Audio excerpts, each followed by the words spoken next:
along this development path, though, we've learned that Centrix is an area that is not commonly funded by venture capitalists, and as we start to develop the company and move towards sales and marketing, we might have to look for sort of alternative sources of funding, and so we've had this idea of another secondary market with a very similar technology to treat patients that suffer from pelvic pain.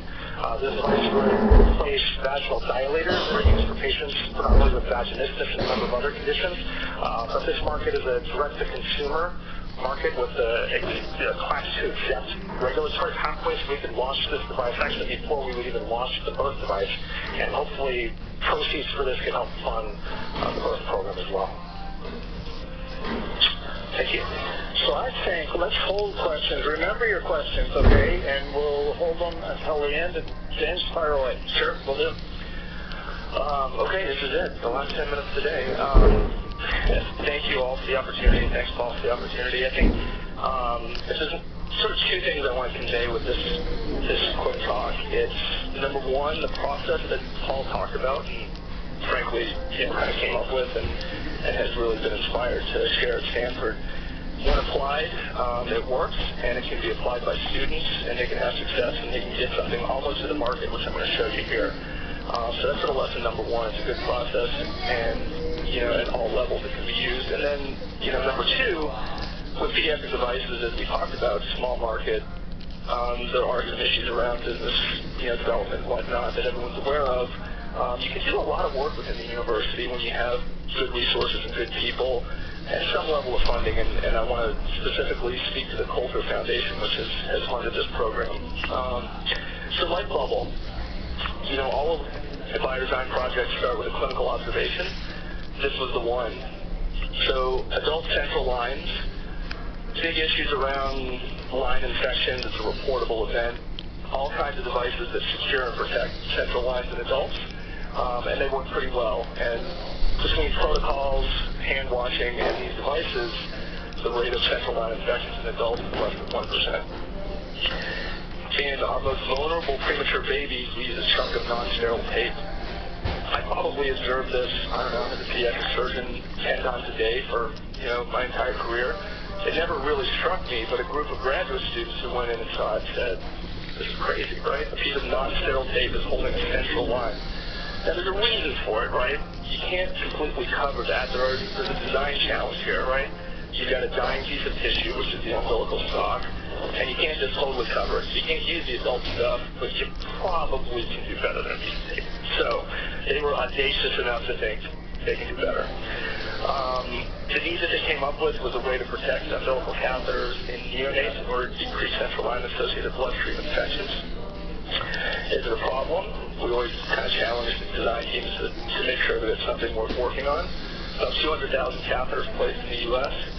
About 10,000 bloodstream infections. Obviously, those are not all catheter-related, but there certainly is a relationship.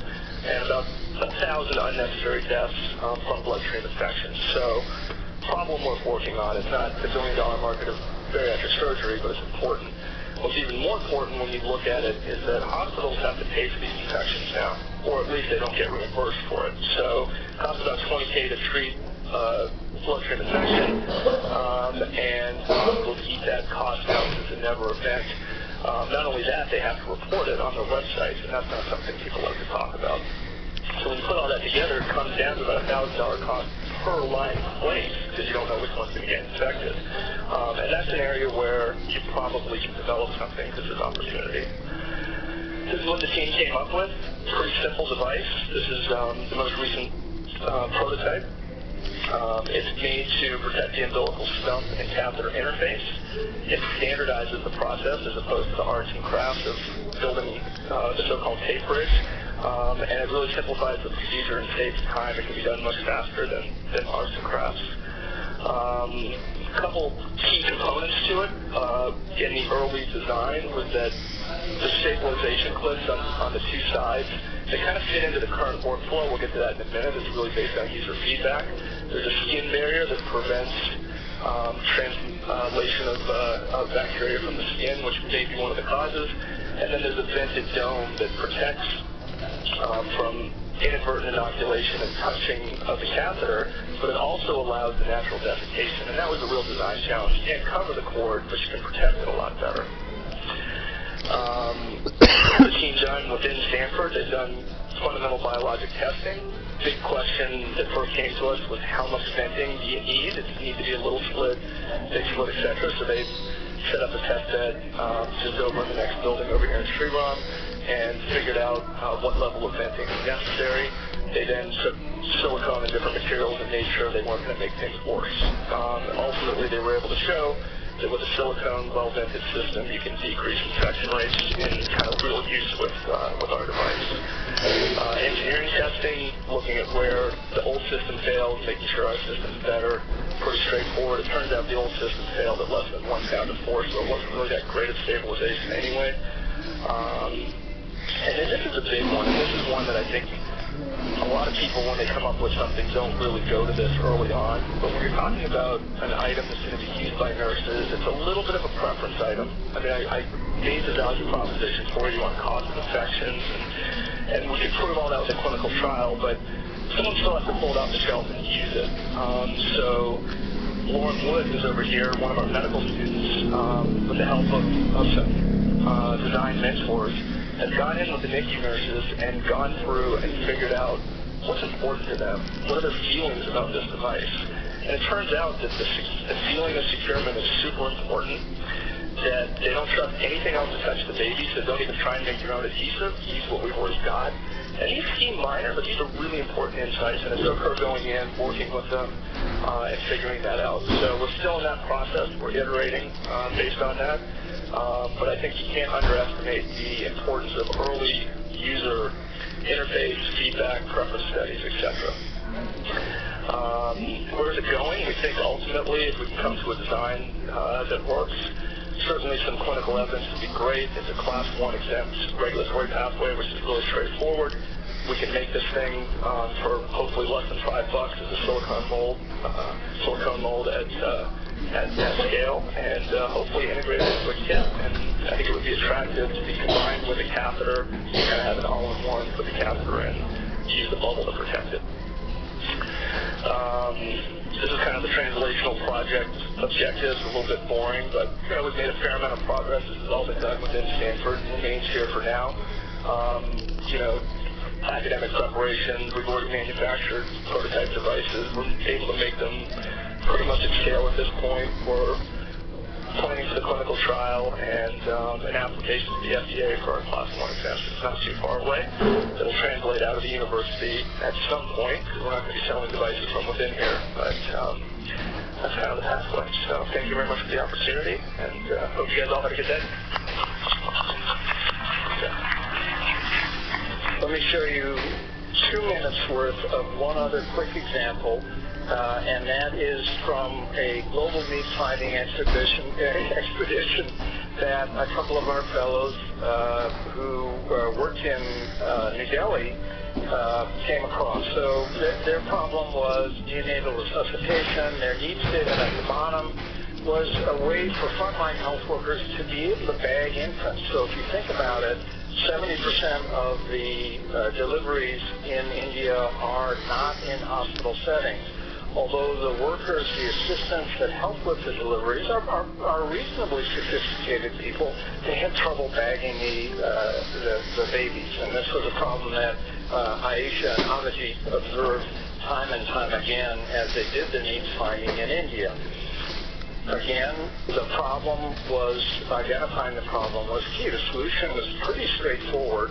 What they did was to say it would be easier to be able to have, sorry, the slides are a little funky, but let the worker use both hands to stabilize the mass and take the activation of the bag down to the foot. And so somebody who's inexperienced with masking can hold a nice seal. The other thing that they put in is a suction that's attached to the same foot pedal, so you can do both suction and ventilation with the system. And this has been well developed, came out of the All India Institute of Medical Sciences, and is now proliferating. It's being used in India in a number of settings. So nice project, Gates funding primarily, and now it's being picked up. Their little name in the left lower corner is a new venture fund in India that's supporting the development of this company, and this technology is going to make it out. So just another example of needs-driven innovation. And I think it's time to wrap. Dennis, if you want to take questions, let us know. Yeah, we'll take a couple questions. For those who we still have a great audience out here, great to see everybody still here hanging on. Most energetic, yeah, mostly awake. But eager to get out of here,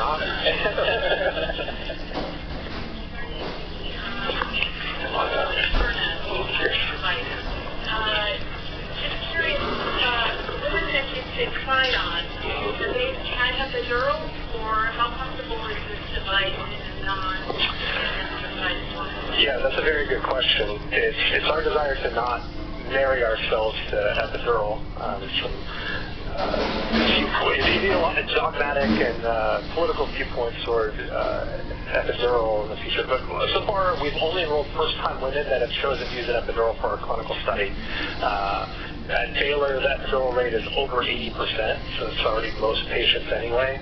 However, we've had a couple patients where they had really poor epidurals. Like they were in pain every time they had a contraction. And in those patients, they said that they felt our device. They said it felt like a speculum that was constantly being opened, which is, I suppose, what it should feel like. But they said it wasn't necessarily painful. It wasn't pleasant, but it was tolerable.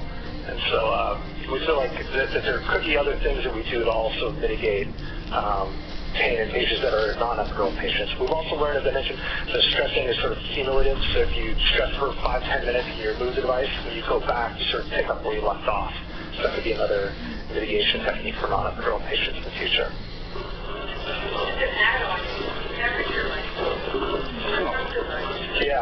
Yeah. And so we've thought about a few other additions to the device too. There's already a lot of different variables that we could adjust. And so that's on the list. It was that speculum association. Yeah, well, the blade, the sort of arms of our device are covered in silicone, so we've heard that just by doing that alone, that patients sort of appreciate it much more than a speculum already. So I was fascinated by the way you've gone about determining what the priorities or opportunities might be. So as you expand beyond your local geography to a global context, how are you going to do this systematically? Is it going to be as people put bridges to each other coming across the sea, or is there a process of systematically engaging the global node? Well, we very much believe that it has to be a systematic process, and that's why we've set up partner programs in India and Southeast Asia to train people in the process, and we have close to 1,000 people that we've trained already in those centers. So we do think that this process of really going out systematically, it doesn't have to be 2 months, but spend at least several weeks in observation and then filtering.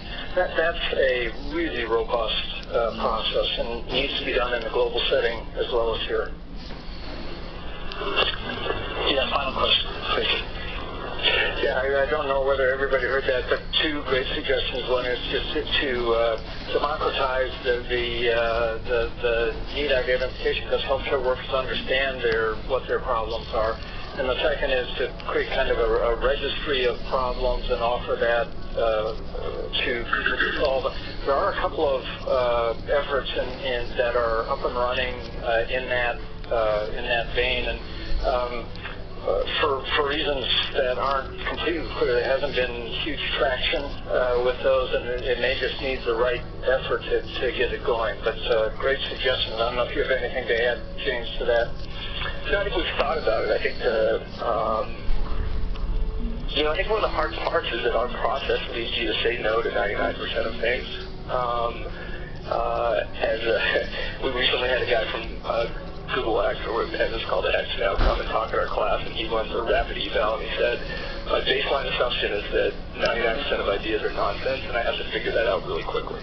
So you have to be sensitive to being you want to give feedback to people when they show you a problem, but you also want to stick to a process, and we sometimes find it hard on such a very small interaction to make that feel right, because we typically say no to a lot of stuff, and that's been hard to navigate in my experience. Also, the problem is maybe just the start of identifying the need fully, right? And so you probably need to dive in a little deeper to truly understand the need. And so that initial problem, you're filtering kind of potential needs, I guess, at that point. And we are great believers, James mentioned this, in fresh eyes, asking questions that are different from those of us who, work in the trenches all day long. So there's something good about having a naive point of view coming in and looking at a problem.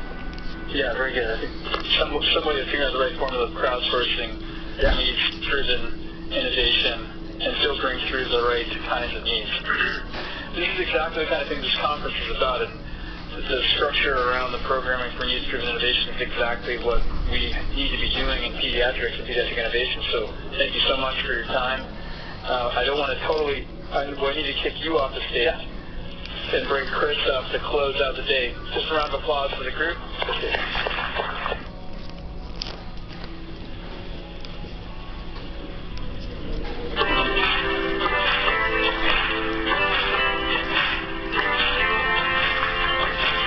Good morning. My name is Mary Leonard, and it's my pleasure on behalf of the program committee to welcome you back to the meeting and start the day. In thinking about the day yesterday, it's really quite extraordinary to see such state-of-the-art science on conception and pregnancy and the newborn infant. And I can't think of a better place to do that than here, where we have not only such advanced technology, but our children's hospital is one of the very few that has maternal fetal medicine. So on two notes, on that note, and also on the fact that there were many generous people who supported this meeting, from the Dean's office, the Foundation, the CHRI,